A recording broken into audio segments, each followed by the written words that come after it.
de chaque jour. Que Dieu vous bénisse abondamment. Alors ce matin, chers hommes de Dieu, pleurer, est-ce qu'un manque de foi? Ne pleurez pas.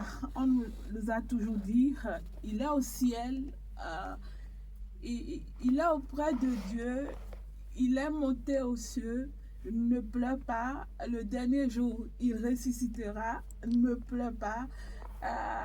A-t-on le droit de pleurer? Ils sont morts. Je commence par Pasteur Espoir ce matin. Bonjour tout le monde. Bonjour, bonjour. Madame. Bonjour Monsieur le pasteur. Bonjour Monsieur le pasteur. Bonjour les techniciens. Aujourd'hui, Dieu m'a donné la grâce de commencer. Alors je prie pour saluer les auditeurs pour une fois. D'accord, que le Seigneur vous fortifie. Amen. Et qui nous aide à faire sa volonté sur cette terre. Amen. C'est vrai, la mort, d'abord c'est une question qui nous fait peur à nous tous. Avant de connaître Christ qui nous donne la paix, l'assurance après la mort. Mais dans le monde en général, c'est normal que quand un être cher meurt, même si nous avons la foi, parfois même si notre foi est aussi énorme, on peut dire costaud, puissante. Ah oui, parce que la foi est un don. C'est pas tout le monde qui a la foi. Tout le monde prêche. Mais si nous lisons dans Corinthiens 12, parmi les dons, on a cité la foi. C'est-à-dire que même avoir la foi est un don. Maintenant, malgré notre foi, nos niveaux, tout, il y a certaines personnes, même si on a l'assurance qu'après la mort, lui, il est assuré même pour le ciel. Le vide qui se crée nous fait mal. Ça fait que parfois, même sans le vouloir, les larmes sortent volontairement. Donc, si je dis pleurer directement tout de suite, je ne vais pas aller dans le sens de regretter forcément la mort de la personne, mais on sent une douleur en fonction de la perte de cette personne. Okay. C'est que ça nous fait mal.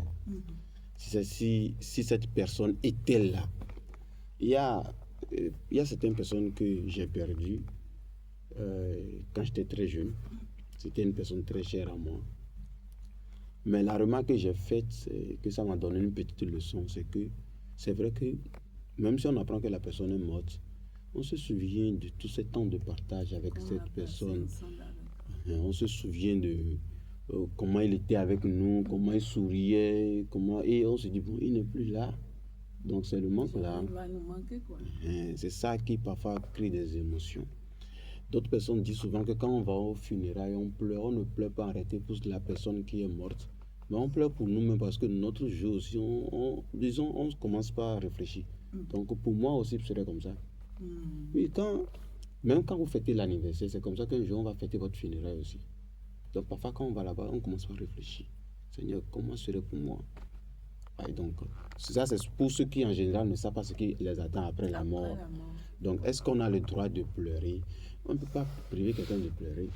Donc ça dépend de l'émotion qu'il ressent. Donc, quand les gens demeurent après la mort, après un temps, naturellement, vous savez que Dieu a créé le monde de telle sorte que même si on dit qu'on tient tellement à la personne, après 2 semaines, ça passe. Chacun se vaque à ses activités. Et puis on commence à l'oublier. C'est pourquoi même on nous conseille même de bien vivre. Oui, parce que même si vous tenez à quelqu'un, c'est ma femme, c'est mon frère, c'est mon fils, c'est mon papa, c'est mon si. Donc finalement, le jour où vous allez mourir, tout le monde va tourner la page. Donc il ne faut pas à cause de quoi que ce soit vous sacrifier jusqu'à mourir, parce que Christ est déjà mort pour nous tous. C'est ça. Voilà, donc apprenez à vivre. Je ne peux pas empêcher quelqu'un de pleurer. Si quelqu'un est mort pour vous et puis vous sentez le désir de pleurer, pleurez, ça lave bien les yeux. Mais après un temps, allez évoluer en fait. Voilà. Alors, Pasteur John, Jésus a pleuré devant la tombe de Lazare, alors qu'il savait bien qu'il était là pour le ramener à la vie, le ressusciter. Pourquoi il a pleuré? Shalom, shalom, une fois encore, je salue les auditeurs et je nous salue nous qui sommes ici dans le studio, sans oublier le technicien. C'est un sujet qui m'a fait réfléchir avant que je ne vienne ici. Dans la nuit, j'ai pensé au fait que dans Jean, le chapitre 11, Jésus a eu à pleurer avant de ramener Lazare à la vie. Je crois que ça me permet de tirer un peu d'éléments de l'intervention de l'homme de Dieu. Espoir, c'est nous a amené à comprendre que en réalité, les motifs qui amènent les gens à pleurer ne sont pas les mêmes. Quand il y a un mort, beaucoup pleurent, mais tous ne pleurent pas pour la même raison. Chose. Okay. Et c'est la raison en réalité qui peut juger de l'opportunité ou bien de la sincérité des pleurs de quelqu'un. Parce que c'est un sujet qui me fait un peu réfléchir. Quand tu vois les gens couler des larmes lors du culte d'enterrement, voir les mêmes personnes couler les larmes au niveau du cimetière et voir que ce sont ces mêmes personnes qui dansent, qui mangent, qui boivent. Non, oui, c'est pas un sujet qui fait rire, honnêtement. Parce qu'il faudrait que l'homme soit appelé à se mirer, qu'il se voit dans le miroir pour se demander, il est en train de suivre juste un mouvement, est-ce qu'il est sincère avec lui-même? Est-ce qu'il est conscient? Quelqu'un que tu vois au cimetière qui dit, laissez-moi, je vais rentrer dans le tombeau, je vais partir avec lui, tu ne peux pas me faire ça. Et tu vois les mêmes personnes qui ont pris des habits chers, des tissus d'une certaine qualité, des choses qu'on n'a même pas apportées à la personne de son vivant. C'est ça. Et on voit ces mêmes personnes prendre, c'est leur argent, ils sont libres, mais quand même qu'ils se disent eux-mêmes ce que nous faisons, est-ce que c'est bien? Normal. Remettons-nous en cause. Est-ce qu'on ne peut pas faire les choses autrement? Quel est le message que nous sommes en train de rejeter? Donc tu vois ces mêmes personnes lors de la réception être au four et au moulin, distribuer de la nourriture. Parfois même les artistes sont invités et c'est des moments de faro, comme on le dit, on met de l'argent et après tu t'asseyes en tant qu'humain et tu te poses la question de savoir où va le monde, à quoi jouons-nous. Jésus a pleuré devant la tombe de Lazare, non pas parce que Lazare était parti, parce que comme vous l'avez souligné, il savait que Lazare allait revenir à la vie. Mais c'est plutôt l'incrédulité des sœurs de Lazare qui étaient avec Jésus, sans comprendre le langage de Jésus. Parce que vous allez voir, en discutant avec les sœurs qu'il avait vues d'ailleurs dans le deuil, ce qui est normal, malgré tout ce que Jésus faisait pour amener l'une des sœurs à accepter qu'il était possible que son frère ressuscite en même temps, elle autre a reconnu que son frère va ressusciter, mais plutôt au dernier jour, au jugement. Et c'est en réalité cette douleur de l'homme parfois à mettre Dieu dans des limites, à ne pas croire en ce que Dieu est capable d'en faire dans un temps précis qui a amené. Donc Jésus n'a pas pleuré parce que Lazare est parti, qu'il n'allait plus se revoir. Il savait qu'il était là pour le ramener à la vie. Alors, il y a 1 Thessaloniciens 4, verset 13 qui nous dit « Ne vous affligez pas comme les autres qui n'ont pas d'espérance. » D'accord. 1 Thessaloniciens 4, verset 13. 1 Thessaloniciens 4, verset 13. Permettez que je trouve ça rapidement chez moi. 1 Thessaloniciens chapitre 4, le verset 13. Je vous suis. Ne vous affligez pas comme les autres qui n'ont pas d'espérance. Oui. Est-ce que ça veut dire ne pleurez pas ou ne pleurez pas comme ceux qui n'ont pas d'espérance? Ok.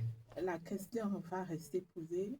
Chacun pleure pour un objectif. Oui. Mais est-ce que le chrétien normal, voilà, on nous dit de ne pas nous affliger comme si on n'a pas d'espérance. Si j'ai de l'espérance, que je vais voir la personne très bientôt, ou après, lorsque Jésus reviendra, on va se voir dans le royaume de Dieu. Dois-je pleurer? Si oui, pendant combien de temps je peux faire mon deuil? Super.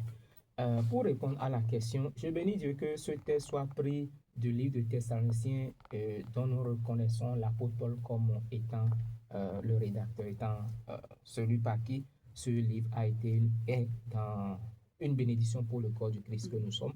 Je crois que l'apôtre Paul est un homme constant dans le développement de ses idées.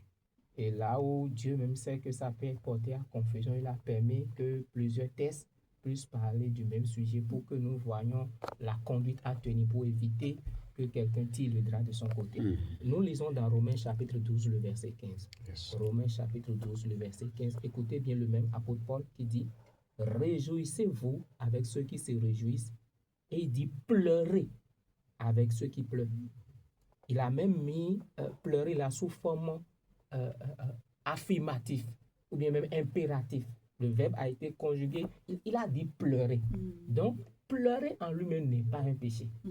Maintenant, quand on parle de l'affliction, ça sort du fait comment on appelle, du simple fait de pleurer et de pouvoir passer le deuil. Entre-temps, déjà dans l'Ancien Testament, il est donné un temps pour que nous puissions faire le deuil de nos morts.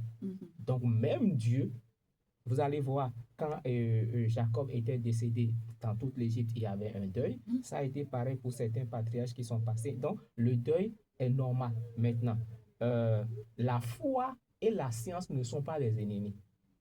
La foi et la science ne sont pas des ennemis. La foi étant la mère de toutes les sciences. Donc, il y a même des activités, des travaux scientifiques qui ont prouvé que pour que l'homme puisse se retrouver, il faut qu'il passe par le processus du deuil.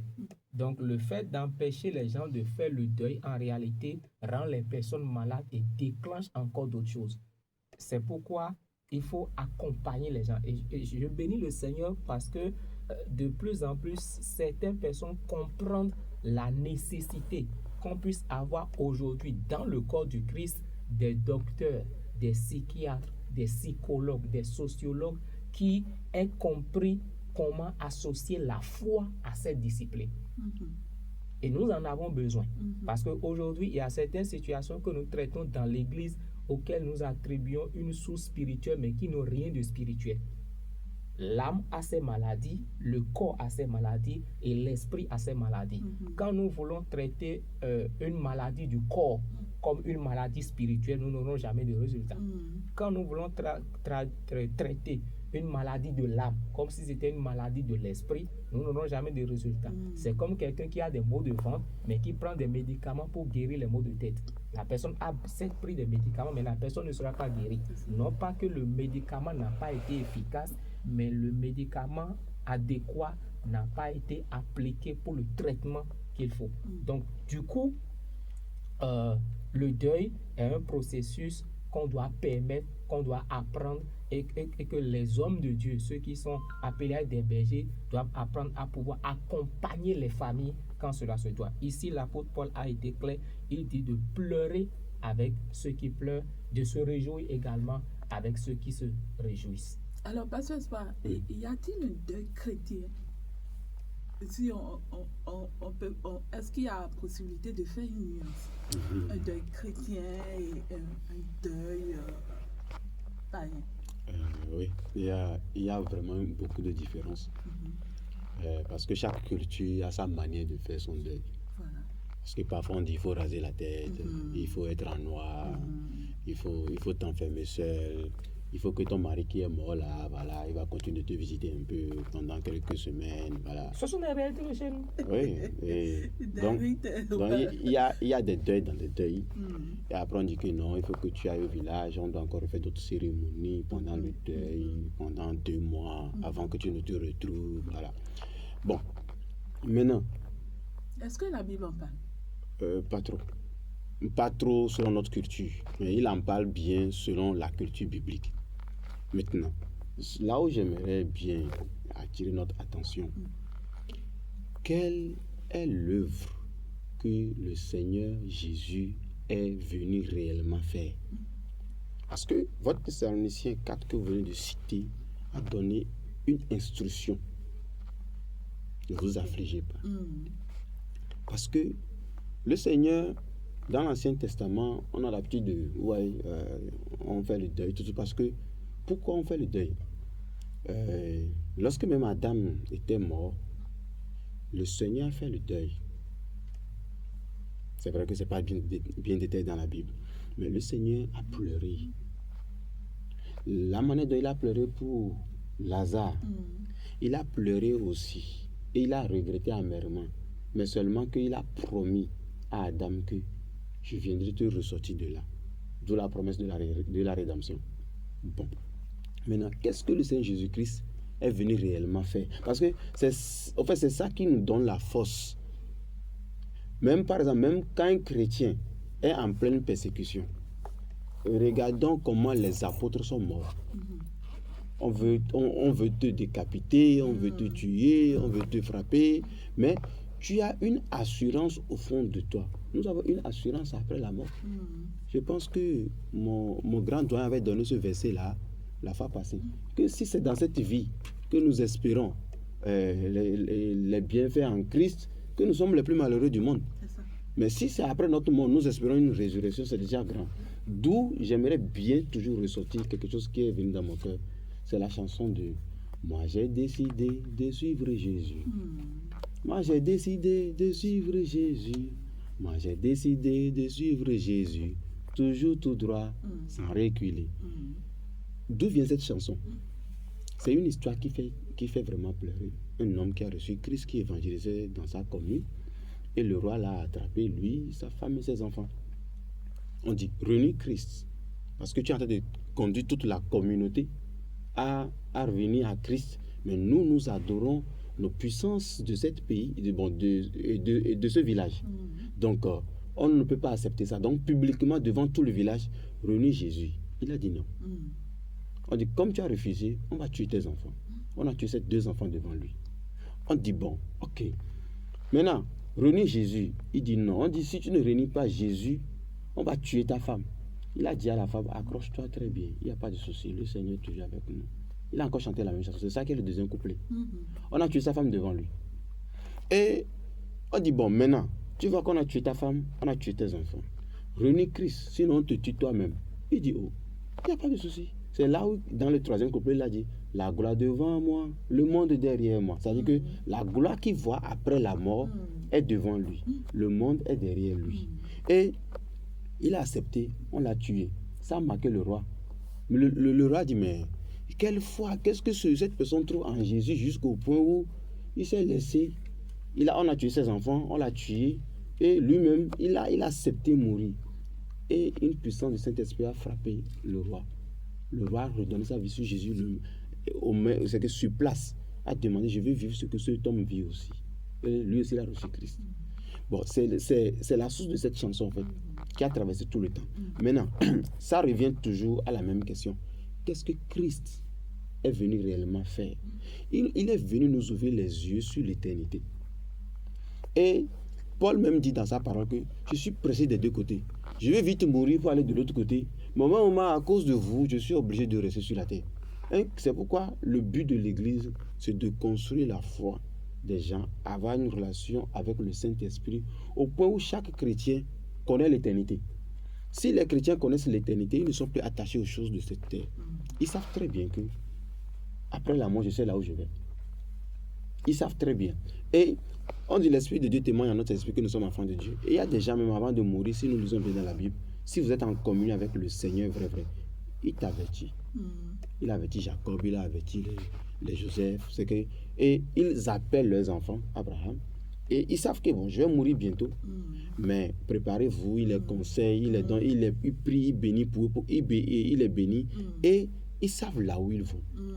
Maintenant, lorsque parfois on va dans les hôpitaux, dans les hôpitaux, tout ça, là, vous allez voir qu'il y a certaines personnes, avant de mourir, ils crient.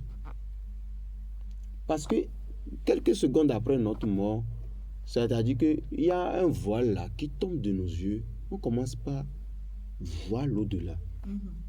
On commence pas à expérimenter. Donc, parfois, il y a des gens qui crient. Il y a un monsieur, c'était un grand homme, je ne vais pas donner son nom directement. Mais avant de mourir, parce que c'était un grand occultiste. Et il a persécuté sa femme, parce que sa femme a reçu Christ. Mais malheureusement, il est mort comme un chien. Quand il dit un chien, avant de mourir, parce que je ne vais pas donner le nom du secte auquel il appartenait, en fait. Mais avant de mourir, il criait. Ah, ils sont venus pour moi. Mais c'était quelqu'un qui était très puissant, qui pourrait ordonner à ce que quelqu'un meure dans une journée, la personne va mourir. Il ne va pas aller toucher la personne. Il dit, toi, tu mourras. Mais le juif voulait mourir. Quand les démons sont venus, il criait à l'aide. Il criait, c'est-à-dire qu'il dit qu'ils sont venus, regardez, l'un est passé par cette porte, l'un est passé par cette porte, aidez-moi, sauvez-moi. À ce temps-là, il ne connaît rien de Jésus. Comment est-ce qu'il ne peut appeler Jésus?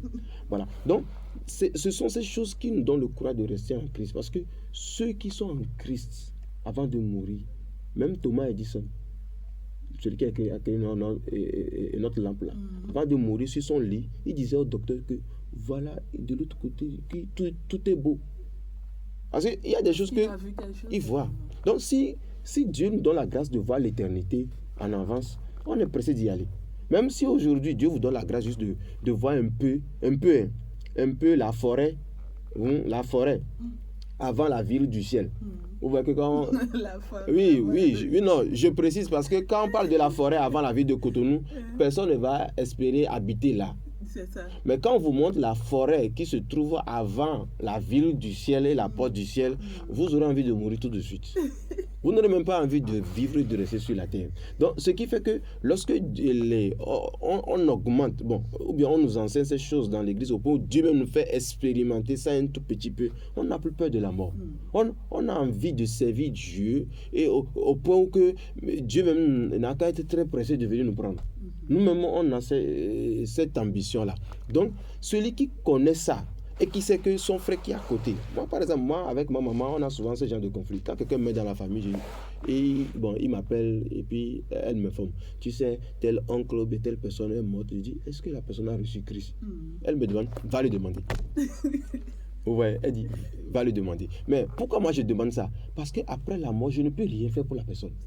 Maintenant, c'est pourquoi j'aime beaucoup les musulmans sur ce point beaucoup. Pourquoi? Parce que un musulman, quand tu es malade, tu es souffrant, quel que soit ce que tu es en train d'endurer étant vivant, il peut t'apporter son soutien s'il le peut et s'il le veut. Mais après votre mort, déjà, ils savent que vous n'êtes plus là. Donc, ils vont vous emballer dans un petit linceul. Ils vont aller vous jeter. Et c'est pas jeter. Oui, non, c'est normal au fait. Non, et c'est ce que la Bible a recommandé. Ce qu'on fait aujourd'hui, comme on fait tout là, n'a jamais été biblique en tant que tel. Non. Et c'est que... je ne sais pas comment bien vous expliquer ça. Nous aurons le temps, d'accord, d'aborder cette partie-là, ce côté-là de l'importance qu'on accorde à l'enterrement aujourd'hui chez nous, par la grâce du Seigneur. Mais en attendant de retrouver ce point-là, Pasteur John, vous étiez en train de parler déjà du deuil chrétien. Est-ce qu'il y a un point particulier à toucher par rapport au deuil chrétien? Est-ce qu'il y a quelque chose de particulier que la Bible nous demande de faire ou de ne pas faire dans ce sens-là? Ok. Un paramètre important que nous devons intégrer, c'est l'influence du monde, du courant, de la société dans laquelle nous nous retrouvons avant de nous retrouver dans la foi chrétienne. Parce que, qu'on ne l'oublie pas, même la foi chrétienne au temps des apôtres a été fortement, s'il faut dire, je cherche le terme approprié, a été influencée par le judaïsme. Nos prédécesseurs, les apôtres, étant des judaïsants dans le passé, étant pratiquants, comme Jésus d'ailleurs, même en tant que bon juif, étant pratiquants du judaïsme, avant de venir à la foi révélée, à la vraie foi, il faut reconnaître que certaines pratiques religieuses ont tendance à vouloir refaire surface. Et il faut voir comment est-ce que l'enseignement biblique nous permet de faire le tri, de faire le discernement entre ce qui est à retenir de nos traditions, ce qui est à retenir de nos coutumes et qui est conforme. Parce que nous n'oublions pas, l'une des choses qui nous caractérise en tant que croyants, c'est le fait d'avoir adopté la Bible comme boussole, le fait d'avoir accepté la parole de Dieu comme guide, comme repère qui nous permet de savoir ce que Dieu veut et savoir ce que Dieu ne veut pas. C'est vrai, Jésus même l'a dit, je ne dirais pas Jésus même l'a dit, plutôt il est dit dans l'évangile de Jean que si on devait écrire tout ce que Jésus a fait, la Bible ne serait pas capable de le contenir. Donc, il y a certaines choses sur lesquelles la Bible ne se prononce pas de manière directe. C'est comme aujourd'hui, excusez-moi, la cigarette, la Bible n'en parle pas directement. Les stupéfiants, la Bible n'en parle pas. La pornographie, ce sont des sujets sur lesquels la Bible n'est pas allée en détail, mais la pensée biblique l'héritage de la Bible est suffisant pour pouvoir cadrer, pour pouvoir trouver le juste mesure face à ces choses qui ne sont pas conformes à la foi. Donc, de la même façon, il y a certaines choses, comme l'homme de Dieu l'a dit, la façon de faire le deuil n'est pas écrite, par exemple, par Jean, par Matthieu. Ça ne se retrouve pas comme la prière, par exemple, de notre Père. Ce n'est pas des choses qui, au premier coup d'œil, se retrouvent quelque part où on pourra prendre pour dire voici la manière figée, la manière obligée. Parce que il y a certaines personnes, pour plusieurs raisons, la façon d'enterrer n'est pas la même. Ces temps-ci, je suis en train de suivre un peu l'actualité au nord du Nigeria, là où il y a un massacre de croyants. Et même jusqu'hier, j'en ai vu dans la même fosse, une seule fosse où on mettait 3. Ça, c'est, je dirais, ce qui est moyen. J'ai vu une fosse où on a aligné 8 personnes sans cercueil. C'est des gens qu'on a emballés dans, je dirais, sachet ou pagne. Sachet pagne pour pouvoir leur donner la sépulture. Ailleurs, on va jusqu'à faire l'incinération. Le corps est brûlé. Quand même c'est des pays, trucs là. Donc, il y a des choses quand même qui sont acceptables. Il y a des choses qu'on doit faire. Mais ce qui est en train de sortir du cadre chrétien, qui veut nous mettre en contact ou bien qui veut nous faire retourner à des choses que nous avons rejetées, des choses auxquelles nous avons dit non, des choses qui veulent nous mettre en contact avec le côté obscur du monde spirituel. Nous devons faire la part des choses pour ne pas nous retrouver dans ce piège. Je suis tentée de poser une question. Oui. Je viens d'une famille où quand il y a deuil, on demande à ce que toutes les filles ou fils puissent se raser la tête. Désormais, je suis devenue chrétienne, j'ai reçu Jésus. Dois-je le faire? C'est pourquoi, ou non? C'est pourquoi c'est important que quand nous adhérons à la foi, que nous ne cachons pas notre foi. Cela ne nous donne pas le droit d'aller faire comme Gédéon. Bon, encore que Gédéon a reçu une instruction. Ça ne te donne pas le droit d'aller au village, de commencer par manquer de respect, casser les choses, détruire les choses, trouver que les autres sont sur le chemin de l'enfer, que tu vas au ciel. Ça demande de la sagesse. Mais tout en étant sage, tu dois être ferme et ne pas avoir de compromis dans ta foi. Donc, qu'on sache que tu as adhéré à une foi et que de même que eux-mêmes n'acceptent pas, par exemple, que les chaussures entrent dans leur couvent, de même que leurs divinités ont des interdits, le Dieu auquel toi-même tu appartiens maintenant aussi a des interdits. Donc, quand nous faisons déjà ces choses en avance, sachant là où nous allons, et que notre vie est conforme à ce que nous professons, parce que ça ne sert à rien de jouer aux chrétiens, d'être à l'église, de montrer aux gens, et que certaines personnes dans ta famille savent que quand tu reviens au village, vous vous retrouvez à manger à des endroits, à manger certaines choses, à aller faire des cérémonies. C'est toi-même qui te compromets et tu deviens un contre-témoignage pour la foi chrétienne. Donc, déjà, quand tu as adhéré à la foi et que tu es en train de grandir dans ces choses, tu es en train de prendre tes responsabilités, tu dois pouvoir faire comprendre aux gens avec qui tu es, aux gens de ta famille, avec amour, sagesse, mais fermeté, que tu as adhéré à une foi et que cette divinité aussi a des intérêts, des choses qui ne peuvent pas marcher ensemble. Donc, même de nos jours, même ceux qui ne sont pas foncièrement dans la foi engagés vont jusqu'à faire des pratiques où, pour se substituer à ça, on dit on achète ça, ce qu'on a l'habitude de faire. On dit bon, nous ne voulons pas faire. Vous savez, ces enfants-là ont grandi à Cotonou, ils ont grandi en ville, ils sont à l'étranger, ils ne maîtrisent pas les choses de chez nous. Donc, on va donner l'argent pour qu'on achète ça, pour éviter que ce soit ça. Donc, même si les gens, même de l'autre côté qui appartiennent à ce camp, sont en train de renier ces pratiques, je crois que ce n'est pas aux croyants d'aller s'adonner à ces choses. Pasteur, vous êtes d'avis? Très bien même. Et il a parlé de affirmation de sa foi. Vous savez, lorsque vous avez reçu Christ, il y a une transformation que des gens doivent observer. C'est pourquoi il a bien placé les mots. Ne pas jouer aux chrétiens. Parce que vous pouvez paraître chrétien, mais eux-mêmes, ils savent que vous n'êtes pas. Mais le fait que vous affichez avec sagesse, comme il a dit, votre foi, vous savez qu'il y a des choses que lorsqu'on veut faire, peut-être on va essayer de vous tenter un peu, voir. On va faire cérémonie, on va faire ceci. Donc si tu participes, on dit que bon, ok, il est chrétien, mais il est encore avec nous. Mais lorsque vous avez refusé une fois, 2 fois, ils mettent ça déjà dans leur agenda que, bon, pour ce sujet-là, on ne peut plus l'informer. Même pour certaines réunions, pour décider de certaines choses, quand on est en train de citer les noms, il dit non, les c'est ça. Sortez-le du dos. Oui. Parce qu'on sait que vous n'allez jamais accepter. Maintenant, c'est les chrétiens, un pied dedans, un pied dehors. Comme mon grand doyen l'a dit, bon, vous allez au village, on partage un peu de sorabi. Il dit, oh non, prenons. Mais eux-mêmes, ils savent qu'un chrétien ne doit pas prendre. Non, les gens du monde, ils le savent très bien.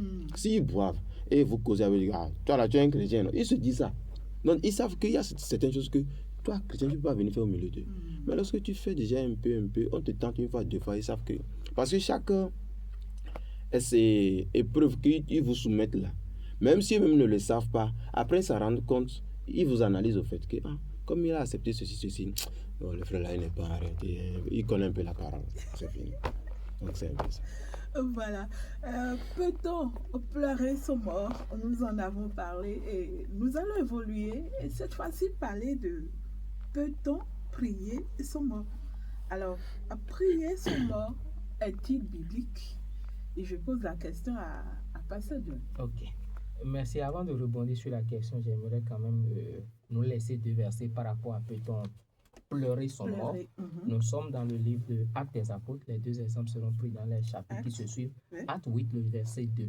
La Bible dit « Des hommes pieux ensevelis Étienne et le pleuraient à grand bruit. » Les hommes pieux ont enseveli Étienne et ils l'ont pleuré à grand bruit. Le second, c'est dans Actes chapitre 9, le verset 39. La Bible dit là « Pierre se leva et partit avec ses hommes. Lorsqu'il fut arrivé, on le conduisit dans la chambre haute. Toutes les veuves l'entouraient en pleurant et lui montraient des tuniques et les vêtements que faisait Dorcas pendant qu'elle était avec elle. » Toutes les veuves l'entouraient en pleurant. Donc, la mort d'Étienne a été pleurée, la mort de Dorcas aussi a été pleurée. Et nous sommes au début de l'Église. Donc, pleurer son mort dans le processus du deuil, sans en faire un sujet d'affliction, sans pleurer comme si on n'a pas d'espérance pour la personne, n'est pas conseillé. Mais quand l'émotion est touchée, quand on regarde les projets qu'on avait avec la personne, les choses auxquelles on s'attendait, c'est comme un homme de Dieu. De Dorcas. Les cadeaux de Dorcas. Voilà. Ça ne prévient pas. Ça ne prévient pas. C'est comme un homme de Dieu, un jeune prophète, jeune en âge, mais pas en ministère de la Côte d'Ivoire, qui avait même déjà annoncé le programme de la traversée du passage et qui, le jour-là même, il avait fait un live, je crois, sur Zoom dans la matinée et il convoquait les gens encore pour le programme de midi et comme ça, il est parti. Ça a secoué l'Église. Jusqu'à ce jour, l'Église cherche encore ses repères. Donc, pleurer participe du processus du deuil quand on sait pourquoi on pleure et quand on pleure comme des gens ayant espérance. C'est la chair qui s'est séparée de la chair et le chemin continue le temps que nous nous retrouvons pour ne plus jamais nous séparer. Voilà. Maintenant, beaucoup de familles font des messes de prière. On me dira pour le repos de l'âme du défunt. Bibliquement, prier alors pour un mort. Est-ce que... C'est vrai qu'aujourd'hui, il y a plusieurs versions, plusieurs traductions de la Bible, mais pour le moment, toutes les traductions que j'ai lues et qui font partie, parce que là aussi, il faut faire la part des choses, il y a ce que tout le monde, quand je dis tout le monde, c'est ceux qui adhèrent à la foi chrétienne, on est d'accord qu'il y a ce que nous appelons les livres canoniques. Les livres canoniques. Et il y a les livres deutérocanoniques, les livres qui ont été ajoutés au canon. Il y a des pratiques que les livres ajoutés au canon acceptent, mais que tout ce qu'on ne retrouve pas, qui n'est pas accepté et approuvé par les livres qui font partie du canon. Et en tant que croyant, je crois que c'est ce qui est fondé sur ce qui est canonique que nous défendons, que nous acceptons comme la foi.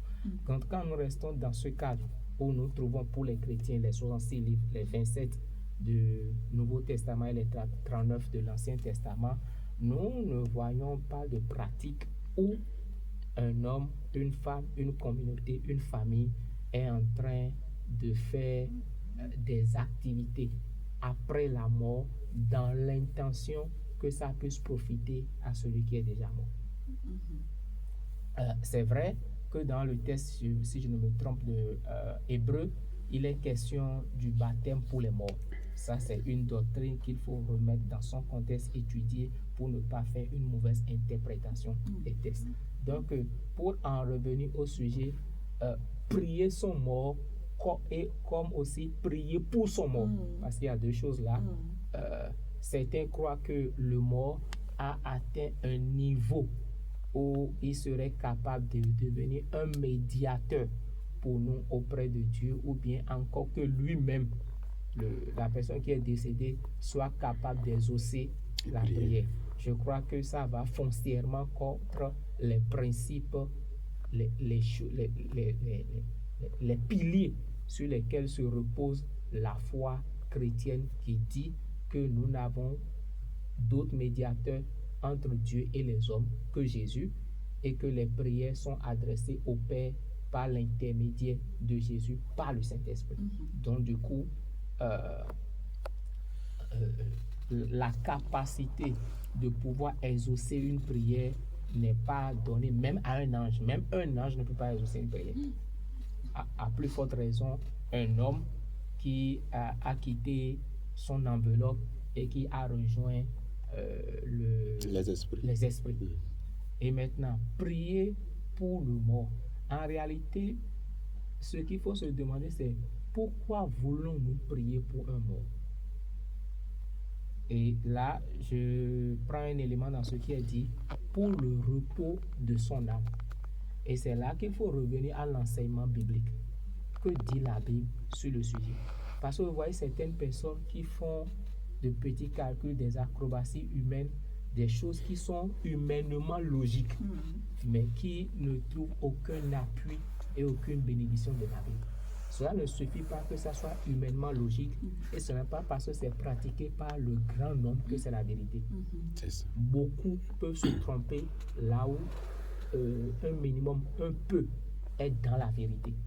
Donc, prier pour le mort, je crois même que le texte que nous avons lu dans Luc, où il y avait le pauvre Lazare et puis l'homme riche, répond en partie à cette chose, où nous voyons l'incapacité des gens de là-bas de venir au secours des gens d'ici. Et parfois même, je me dis, en même temps, certains hommes croient que ceux qui sont là-bas peuvent exaucer leurs prières. C'est pourquoi ils adressent les prières. Et en même temps, on voit que ces hommes aussi voient que ceux qui sont là-bas ont besoin encore de notre prière. Je ne sais pas si vous faites la différence. Ils sont là-bas et on croit qu'ils sont rentrés dans un état où ils peuvent exaucer nos prières. Donc nous leur adressons les prières, mais nous sommes encore les mêmes à croire que ces mêmes personnes qui peuvent exaucer nos prières à nous ont encore besoin de nos prières. Parfois, éloignons-nous de tout ce qu'on nous enseigne et mettons nos méninges. J'ai l'habitude de dire à ceux qui m'écoutent, ne venez pas à l'église, n'abordez pas le christianisme sans votre cerveau. Si on n'aurait pas besoin des facultés de réfléchir à notre salut, Dieu allait désactiver ça en nous. Mais mieux, Dieu rend cela renouvelé pour que nous puissions faire la part des choses. Comment quelqu'un qui est parti, on dit qu'on peut passer par l'intermédiaire de cette personne pour avoir des grâces, cette personne même peut nous exaucer, mais dans le même temps, on trouve que la personne qui peut nous exaucer là a besoin encore de nos prières. Pour être en paix. Pour être en paix. Maintenant, est-ce que quelqu'un qui n'est pas en paix peut procurer la paix à ceux qui sont de ce côté-ci? Il y a Hébreux 9, verset 7, qui dit qu'il a réservé aux hommes de mourir qu'une seule fois. Après quoi? Après quoi vient le jugement. L'un de mes versets préférés. Alors, si le jugement vient après la mort, ma prière aujourd'hui, est-ce que ma prière aux morts, est-ce que ça peut changer quelque chose? D'abord, ma prière actuelle, que je me dis chaque fois, comment Dieu peut amener le monde entier à une compréhension unique. Pourquoi? Parce que ce qu'on dit comme amusement condamne beaucoup. Si les personnes même peuvent reprendre, je ne sais pas, ou bien peuvent resuivre tout ce qu'on a dit depuis la mort, toutes les émissions qu'on a fait jusqu'à aujourd'hui, vous allez voir que ça se suit. Nous avons un corps, nous avons une âme, nous avons un esprit. Dieu reprend son esprit. Ou bien, le corps est mort et est enterré. C'est l'âme qui va en jugement. Ce qui veut dire que normalement, si quelqu'un est mort, le résultat physique que nous remarquons, que cette personne est à la merci. Je ne sais pas si vous avez remarqué. La personne peut être forte n'importe comment. La personne peut être un roi n'importe comment. La personne peut, quand il donne des ordres, les gens tremblent. Mais quand il meurt, ce sont des gens qui viennent le soulever, qui vont le mettre slip, comme un bébé. Il est même inactif. On peut venir le gifler même.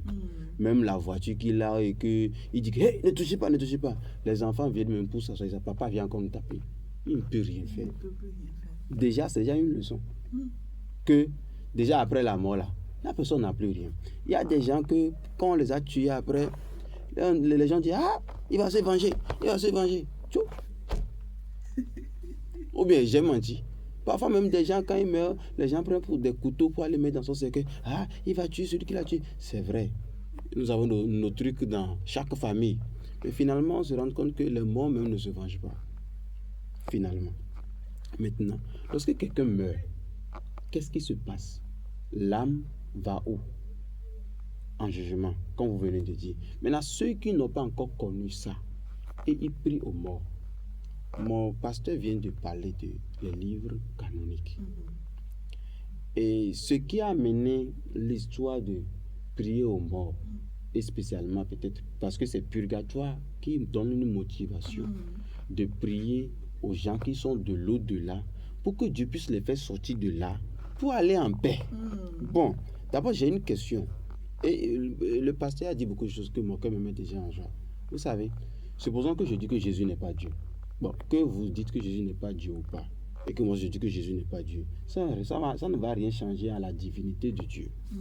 Ça, c'est la première des choses. Maintenant, si vous et moi, on crée une communauté, et que ça devient mondial, et on lutte contre Christ, ne veut pas dire que Dieu va changer ça. Il faut dire que bon, désormais, Dieu, comme l'élection de la terre, a fait que la quantité de personnes qui te rejettent comme Dieu sont beaucoup, et toi, et comme tu es au ciel, mais il y a seulement que 10 personnes sur cette terre qui croient en toi, et que 8 milliards là croient que tu n'es pas Dieu, donc tu n'es plus Dieu. Ça n'existe pas comme ça. La pensée de Dieu est différente de nos pensées. Donc ce qui fait que même si on s'assoit ensemble, on vote une loi, et même étant chrétien, qui est contre Dieu, c'est-à-dire on autorise les mariages entre même sexe par exemple, ou bien on fait des choses que Dieu n'aime pas.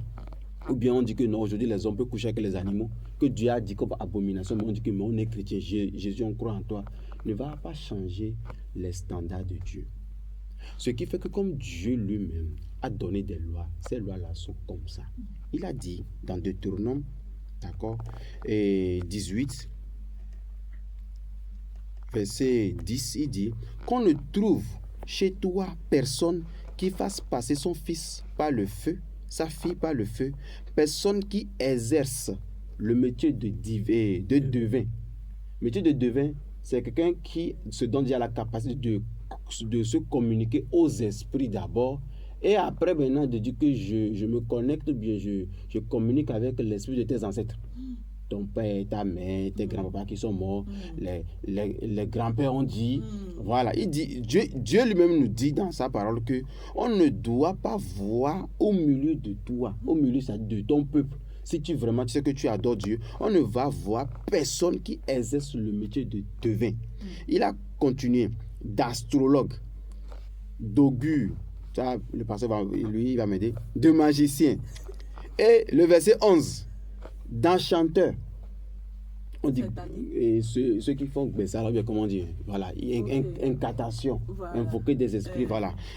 Et on ne va pas avoir ces gens-là au milieu de vous, et on dit, ou bien on ne va pas avoir les personnes qui consultent ceux qui évoquent les esprits ou disent la bonne aventure, ou bien les personnes qui interrogent les morts. Maintenant, ici par exemple, c'est pour aller sur un point. Il y a une possibilité de questionner les morts. Parce que c'est là. Et ici. ça aussi, c'est interdit. Oui, c'est parce que c'est pas bon que Dieu a interdit. Mais il y a une possibilité de questionner les morts. Je ne sais pas si vous me comprenez. Mais qu'est-ce que Jésus est venu faire? Ça rejette toujours nos anciennes choses.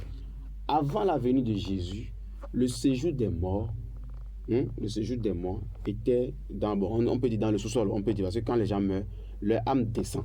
Parce qu'on dit que tu vas faire descendre mes cheveux blancs avec douleur dans le séjour des morts. C'est ce que Jacob a dit quand disons, le Benjamin, quand il avait peur que Benjamin va mourir. D'accord? Donc, on sait que spirituellement, quand quelqu'un meurt, il descend. Maintenant, quand Jésus est venu, nous avons parlé d'une résurrection. Mais avant qu'il ne meure, il a dit qu'au séjour des morts, il y a le sein d'Abraham à côté où Abraham est.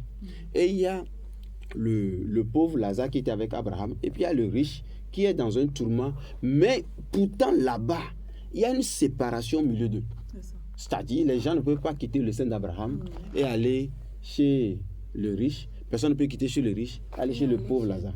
Voilà. Maintenant, malgré cette séparation, quand Jésus est venu, il est venu prendre maintenant le sein d'Abraham. On dit que les tombeaux étaient ouverts, les gens furent ressuscités avec lui. Donc, depuis le jour là, la mort du Christ là, quand les gens meurent aujourd'hui, c'est pourquoi on a dit, après Hébreux 9, verset 27, après la mort vient le jugement. Lorsque tu meurs en même temps, l'état de ton âme révèle qui tu étais. Donc, si tu as un péché déjà, les démons te réclament. Donc, tu vas directement dans le séjour des morts. Tu attends toujours le jour de jugement. Mais lorsque tu es prêt, le Seigneur t'a préparé à ta mort et que tu es mort, le Seigneur te prend. Mais on va au ciel. Pas actuellement au ciel paradis, mais au sein d'Abraham qui est dans le 3e ciel. C'est là où on te met comme dans un lieu de repos pour le moment. Maintenant, il y a un verset dans la Bible. 1 Timothée 2, verset 5. C'est ce que mon pasteur avait cité. Il a dit, 1 Timothée 2, verset 5. C'est un verset que j'aime beaucoup, mais c'est un verset, selon moi, je n'ai pas dit selon les grands docteurs, selon moi, c'est un verset qui est la base de la foi chrétienne. Et il dit que quoi? Car il y a un seul Dieu. Tous les chrétiens, nous savons qu'il n'y a qu'un seul Dieu. Bon. Et aussi un seul médiateur entre Dieu et les hommes. Jésus, qui est homme. Maintenant, ça veut dire que toute religion qui a autre médiateur à part Jésus est idolâtre. Je ne parle pas d'une église particulière, mais toute église dans le monde qui veut prier et qui a autre intermédiaire, même si c'est son pasteur, je prie au nom de mon pasteur. Il y a des églises qui prient au nom de leur pasteur. Oui, je ne vais pas donner le nom. Très rapidement, nous allons ouvrir la ligne à nos auditeurs puisque le temps qui nous est imparti est en train d'aller vers la fin. Et nous sommes dans une émission interactive. Oui, nous allons revenir là-dessus tout à l'heure, Pasteur Espagnol, vous en faites pas. 01 96 02 88 88 01 96 02 88 88 01 94 28 88 88 01 94 28 88 88 ou encore 01 95 20 88 88 01 95 20 88 88. Vous pouvez nous appeler, intervenir, interagir. Vos préoccupations et questions sont donc les bienvenues encore sur notre plateau ce matin. Alors, nous étions en train de parler avec vous, Pasteur Espoir, de 1 Timothée 2, verset 5. Oui, c'est ça. Oui. Et donc, maintenant, lorsque nous parlons maintenant que les personnes meurent et que l'âme est sortie de le corps et est allée en jugement, ça veut dire que soit la personne est dans le séjour des morts, soit la personne est dans le sein d'Abraham. Maintenant, si la personne était vivante, et bon, supposons que la personne a la sorcellerie, on suppose, il tue les gens, il va à l'église. Et puis Dieu, l'homme de Dieu, ou bien les enseignements lui disent, répands-toi, répands-toi. Et il a refusé de se répandre jusqu'à ce qu'il meure dedans. Ça veut dire que la personne n'a pas accepté Dieu, n'a pas accepté le pardon de Dieu. Si la personne se retrouvait dans le séjour des morts, quelle prière vous et moi va faire sur la terre qui va changer la vie de Dieu, qui lui a donné un jugement d'être en cellule au séjour des morts? Il va avoir pitié à cause de nous, notre prière, et Dieu va quitter le ciel, va envoyer une délégation pour dire, bon, tu sais quoi, comme c'est Espoir et puis Pasteur John se sont rassemblés avec toute la terre, ils ont prié pour toi, bon, je te fais grâce et je vais te faire sortir pour pouvoir t'amener au ciel. Je vous laisse décrocher. Nous allons prendre l'auditeur qui est en ligne. Bonjour, auditeur en ligne. Et nous bénissons le Seigneur. À qui avons-nous l'honneur, s'il vous plaît?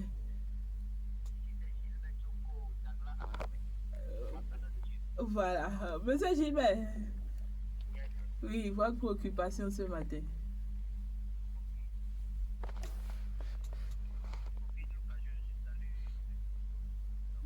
Merci.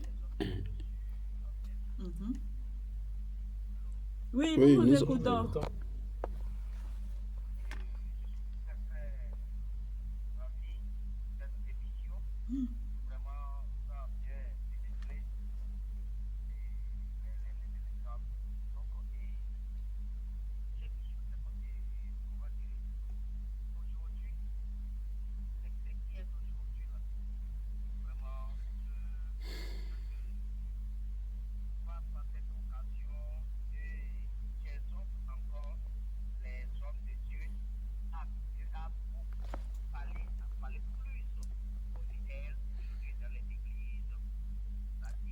À plus enseigner, c'est ça, hein? Les pasteurs n'ont qu'à plus enseigner. Les pasteurs n'ont qu'à plus enseigner.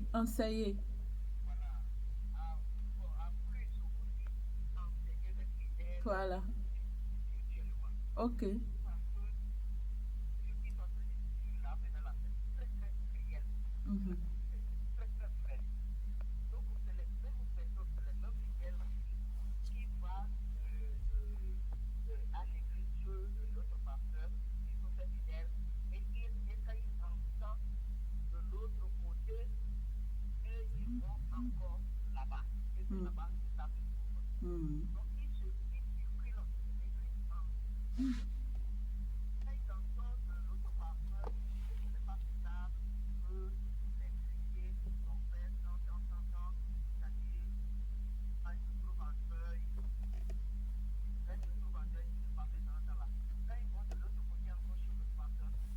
Lui dit encore, il peut faire.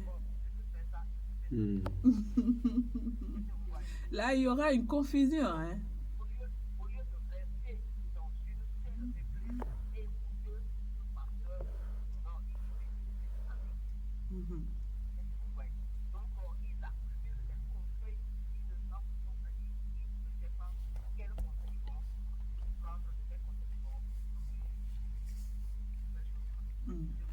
D'accord.